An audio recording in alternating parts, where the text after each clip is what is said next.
Luto akong nilagang karning baboy. Yan guys, bulalo. Yan guys, may kunting may bulalo guys. So yan. Yan.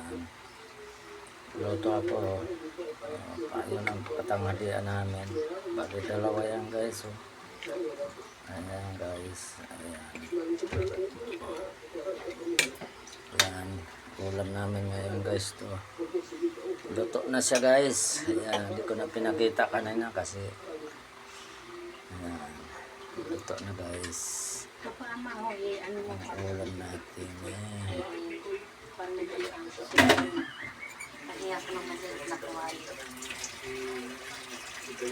Ayan guys, ang ulam namin ngayon ng linggo. After